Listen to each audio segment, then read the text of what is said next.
नमस्कार दोस्तों, आज की साखी सतगुरु नानक देव जी के समय की है। उस समय सतगुरु बगदाद गए हुए थे और यह बात उस समय वहाँ का जो दस्तगीर था, वहाँ का जो मुखी था, उसके पास जा पहुँची कि हमारे राज में कोई महात्मा आया है। तो उसे भी महात्माओं से मिलना बहुत अच्छा लगता था, क्योंकि उसके कुछ प्रश्न थे जो हर समय उसे परेशान करते रहते थे और जिनका जवाब उसे नहीं मिल पाया था। उसने उन प्रश्नों के जवाब बहुत खोजे थे, लेकिन उसे कहीं से भी उसके प्रश्नों के जवाब नहीं मिले, जिसकी वजह से वह कुछ परेशान रहता था, चिंतित रहता था। और उसने अपने मुल्क के फकीरों के पास से भी वह प्रश्न पूछे थे, लेकिन उसे जवाब नहीं मिल पाया था। उसने बहुत कोशिश की थी कि मुझे इन प्रश्नों का जवाब मिल जाए और मुझे शांति मिले, और वह जानना चाहता था कि रूहानियत क्या है। तो साध जी जब सतगुरु वहां पर गए तो उस समय दस्तगीर ने सतगुरु से 3 सवाल पूछे,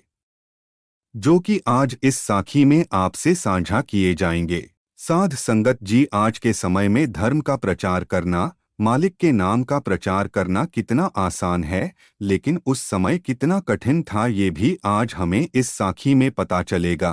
तो साखी को पूरा सुनने की कृपालता करें जी।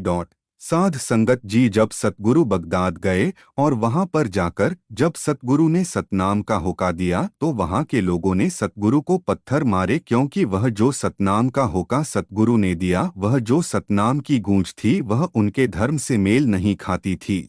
और वह समझ रहे थे कि ये हमें हमारे धर्म से तोड़ने के लिए आए हैं, और लोगों ने सतगुरु को खाई में फेंक दिया।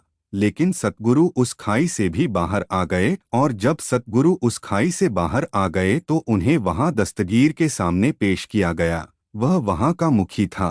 तो साध संगत जी, सतगुरु तो जानी जान होते हैं, उन्हें सब मालूम होता है। तो जब सतगुरु वहां पर गए तो दस्तगीर ने सतगुरु से कहा कि मैंने सुना है कि आप एक महात्मा है, लेकिन मेरे कुछ प्रश्न हैं जिनके जवाब मुझे आज तक नहीं मिल पाए। अगर आप मेरे इन प्रश्नों का जवाब मुझे दे दोगे तो आपकी बड़ी कृपा होगी, मेरा मस्तक आपके चरणों में होगा। लेकिन अगर आपने मेरे प्रश्नों के जवाब नहीं दिए तो हमारे यहाँ सजा दी जाती है कि व्यक्ति को जमीन में घुटनों तक दबाकर उसको पत्थर मारे जाते हैं। तो सतगुरु ने कहा कि ए दस्तगीर, सजा के डर से तो हम जवाब नहीं देंगे, लेकिन हम घर से निकले ही इसलिए हैं कि लोगों के सवालों का जवाब उन्हें दे सके। तो सतगुरु ने कहा, पूछो आपके क्या सवाल है। तो वह अपने सिंहासन पर बैठा था और सतगुरु अपने शिष्य मर्दाना के साथ खड़े थे। तो उसने सतगुरु को कहा कि मेरा पहला प्रश्न यह है, जिसका जवाब आज तक मुझे नहीं मिला, कि परमात्मा से पहले क्या था, खुदा से पहले क्या था। मैं जानना चाहता हूं कि जब यहाँ पर कुछ भी नहीं था तो उस समय यहाँ पर क्या था। तो उसके इस सवाल का जवाब सतगुरु ने बहुत ही अच्छे तरीके से उसे दिया। सतगुरु ने उसे कहा कि किसी भी सवाल का जवाब देने से पहले हमने एक विधान बनाया हुआ है। मुझे एक मोतियों से भरा हुआ थाल चाहिए। तो उसने सोचा कि ये तो लोभी फकीर है, जवाब अभी दिया नहीं और पहले ही मांग रहे हैं। तो उसने अपने सिपाहियों को हुक्म दिया कि जाओ, जाकर मोतियों से भरा थाल ले आओ। तो मोतियों से भरा हुआ थाल आ गया और सतगुरु ने उसे कहा कि इसमें जितने मोती हैं उनकी गिनती करनी शुरू करो। और जब उसने ने गिनती करनी शुरू की और जब उसने कहा 1 2 3 4, सतगुरु ने उसे वही रोक दिया और कहा कि नहीं, तुम गलत कर रहे हो, दोबारा से करो। तो उसने दोबारा से गिनती करनी शुरू की 1 2 3। तो सतगुरु ने फिर रोक दिया कि नहीं, तुम गिनती सही से नहीं कर रहे। तो उसने कहा कि तो फिर कैसे करूं, एक से ही तो गिनती शुरू होती है। और उसने कहा कि अब मैं फिर से गिनती करनी शुरू करता हूं, जब आपको लगे कि मैं गलत हूं तो मुझे उसी समय रोक देना, मेरा उसी समय हाथ पकड़ लेना। तो जब उसने गिनती करनी शुरू की और कहा 1, तो सतगुरु ने उसी समय उसका हाथ पकड़ लिया और कहा कि नहीं, तुम यहीं पर गलत हो, इससे पहले गिनती करनी शुरू करो। तो उसने कहा कि यह कैसे हो सकता है, एक से पहले मैं गिनती कैसे शुरू कर सकता हूँ, एक से पहले कुछ भी नहीं है। तो एक से पहले गिनती कैसे शुरू हो सकती है। तो सतगुरु ने कहा कि तेरे पहले प्रश्न का जवाब भी यही है कि जैसे एक एक से पहले कुछ भी नहीं है, तो ऐसे ही परमात्मा से पहले भी कुछ नहीं था, ऐसे ही खुदा से पहले भी कुछ नहीं था। ये जो कुछ भी बना है इस संसार की रचना हुई है, या फिर जो जो भी बना है, जो भी रचनाएं हैं, सब उस एक से ही शुरू होती है, उस एक से ही बनी है, और उससे पहले कुछ भी नहीं था। तो सतगुरु का यह जवाब सुनकर उसके मन को शांति मिली, क्योंकि वह वर्षों से इसका जवाब ढूंढ रहा था और उसे इसका जवाब नहीं मिल पाया था। तो उसके मन में सतगुरु के प्रति मान आदर और भी बढ़ गया कि मेरे पहले सवाल का जवाब मुझे मिल गया है, तो उसे लगा कि अगले जो प्रश्न है उसका जवाब भी मुझे मिल जाएगा। तो उसने अपना अगला सवाल सतगुरु के सामने रखा और कहा कि खुदा रहता कहाँ है, और अगर परमात्मा है तो दिखाई क्यों नहीं देता। हम सभी उसकी पूजा करते हैं, उसका गुणगान करते हैं, लेकिन वह दिखाई क्यों नहीं देता, इसकी क्या वजह है। तो सतगुरु ने इसका जवाब भी बहुत अच्छे तरीके से उसको दिया। सतगुरु ने कहा कि जाओ एक प्याला दूध का लेकर आओ। तो उसने अपने सिपाहियों को हुक्म दिया कि जाओ अभी जाकर दूध लेकर आओ। तो दूध हाजिर हो गया। तो सतगुरु के हाथों में दूध का प्याला आ गया और सतगुरु उसको देख रहे हैं। तो दस्तगीर ने कहा कि दूध बिल्कुल पवित्र है, शुद्ध है। तो सतगुरु ने कहा कि मैंने कब कहा कि इसमें कोई खराबी है, दूध बहुत अच्छा है। तो उसने कहा कि फिर आप मेरे दूसरे सवाल का जवाब दीजिए। तो सतगुरु ने कहा कि तुम्हें इसमें घी दिख रहा है। उसने कहा कि नहीं, इसमें घी कैसे दिख सकता है, जब हम इसका दही बनाएंगे और उससे फिर मक्खन बनाएंगे तो उसके बाद ही घी बनेगा, ऐसे कैसे दिख सकता है।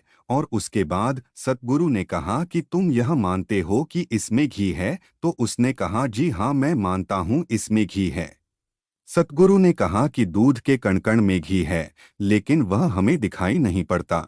दिखाई तभी पड़ता है जब हम इससे मक्खन बनाते हैं और उसके बाद घी निकलता है, तब हमें पता चलता है कि इसमें घी है। तो ऐसे ही मालिक भी कण-कण में समाया हुआ है, लेकिन हमें दिखाई नहीं देता। लेकिन जैसे जैसे हम उसका गुणगान करते हैं, उसकी भजन बंदगी करते हैं, तपस्या करते हैं, वैसे वैसे हमें मालिक की अनुभूति होने लगती है और वह मालिक सभी जगह हमें दिखाई देने लगता है। तो उसे समझ आ गई थी कि सतगुरु क्या समझाना चाहते हैं। तो उसे उसके दूसरे प्रश्न का भी जवाब मिल गया था और वह बहुत ही प्रसन्न था। तो उसके बाद उसने अपना तीसरा सवाल सतगुरु के आगे रखा कि अगर परमात्मा है तो वह काम क्या करता है, उसका क्या काम है। तो उसका ये सवाल सुनकर पहले तो सतगुरु मुस्कुराए और फिर उसको कहा कि तुम्हारे इस सवाल का जवाब भी हम तुम्हें देंगे, लेकिन उससे पहले तुम्हें एक काम करना होगा। जहाँ पर हम खड़े हैं वहाँ पर तुम आ जाओ और जहाँ पर तुम हो वहाँ पर मैं आ जाता हूँ, उसके बाद तुम्हारे इस सवाल का जवाब तुम्हें मिलेगा। तो उसने कहा जी ठीक है। तो सतगुरु उसके स्थान पर चले गए और वह सतगुरु के स्थान पर आ गया। सतगुरु उसके सिंहासन पर चौकड़ी लगाकर बैठ गए और अंतर्ध्यान हो गए। और उसके बाद सतगुरु ने अपनी आंखें खोली और जब सतगुरु ने अपनी आंखें खोली तो उसने पूछा कि मेरे तीसरे प्रश्न का क्या जवाब है। तो सतगुरु ने कहा कि यही तुम्हारे तीसरे प्रश्न का जवाब है कि वह जो कुल मालिक है, वह एक पल में किसी को राजा बना देता है, एक पल में ही किसी को कुछ बना देता है। जैसे कि मैं अब तुम्हारे सिंहासन पर हूँ और यह उसका खेल है। वह जिसको चाहे जो मर्जी बना दे, वह किसी को राजा बना देता है, किसी को भिखारी बना देता है, यही उसका काम है। और यह पूरा का पूरा खेल उसका है। ये खेल उसकी मर्जी से चलता है, हमारी मर्जी से नहीं। और वह जिसको चाहे जो मर्जी बना दे। तो उसको सतगुरु की ये बात समझ आ गई थी और उसे उसके तीसरे प्रश्न का भी जवाब मिल चुका था और वह सतगुरु के पांव पर जाकर गिर पड़ा, क्योंकि वह जान गया था कि वाकई ही ये एक महात्मा है, एक पूर्ण महात्मा है। वह बहुत ही खुश था कि आज मेरे तीनों प्रश्नों का जवाब मुझे मिल गया है, जिसे वह ढूंढ रहा था, और उसकी खुशी का कोई ठिकाना नहीं था। तो साध संगत जी, आज की इस साखी से हमें यही प्रेरणा मिलती है कि जो पूर्ण संत महात्मा होते हैं, उनके पास हर एक प्रश्न का जवाब होता है और वह केवल हमें मालिक की भजन बंदगी में लगाने के लिए आते हैं और हमें हमेशा से ही यही समझाते हैं कि भाई, मालिक की भजन बंदगी के अलावा हमारा उद्धार नहीं हो सकता।